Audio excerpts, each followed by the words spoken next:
What about more broadly? Are you satisfied with the NATO contributions that have been announced so far at this summit? As I mentioned there, some $64 billion worth, Kira? We think that this is an amazing package and we will put it to the good use. But the question is, would that be enough for us to win the war?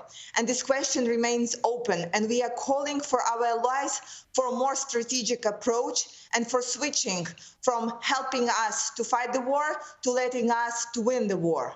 And it is very critical, and it would require not only financial and military support, but actually making strong political decisions faster and providing us with the advanced and new weapons really rapidly, decreasing the time for the logistics and for the training.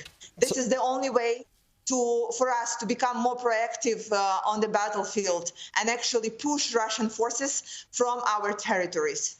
Just elaborate on that point, Kira, if you wouldn't mind, because, I mean, it looks as though we're going to be in this for still a while to come. So you mentioned there that you need more strategic help that will allow you to win this war. So what are you talking about there? You sort of just touched on it, but can you elaborate on that point of what specifically you need to actually win the war?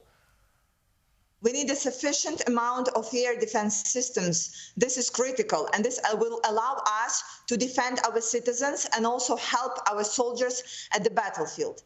Since the beginning of the full-scale invasion, we have constantly been begging for the air defense systems, for the Patriot systems, and other protection systems that will allow us to go to bed in the evening and have chances in waking up in the morning. You have seen the results of Russian recent attack on the largest children's hospital in Ukraine. Yeah. And it's heartbreaking, and we are still mourning. But this could have been prevented if we had enough of the air defense systems, just not to even fight back, but to defend ourselves.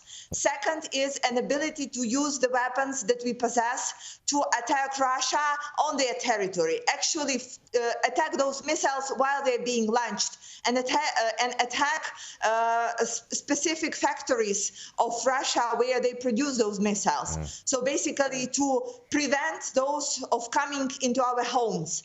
And these decisions are still being made. We just received the confirmation from Britain that they would allow to use their missiles to fight Russia back on their territory. We are still waiting for the decisions from the key European countries. So we need that to be happening faster. And again, we are coming back to the strategic approach, saying we are concentrating not on how to give Ukraine an ability to stand for another year, another 2 years, but how do we win the war altogether? How do we push Russia back? How do we make sure that Russia would not attack us again? So these are the key specifics, and we can talk more about the amount of the ammunition, the fighter jets that we have been promised last year, but they are still in works. The amount of the tanks and missiles that are still being transported to Ukraine but have not arrived. And every single day of delay, for every single day of the delay, we are paying with the lives of our citizens, of our people. And this is, of course, heartbreaking. Yep, it is still a long wish list there, but Kira, really appreciate you staying up for us. Thank you so much for your time.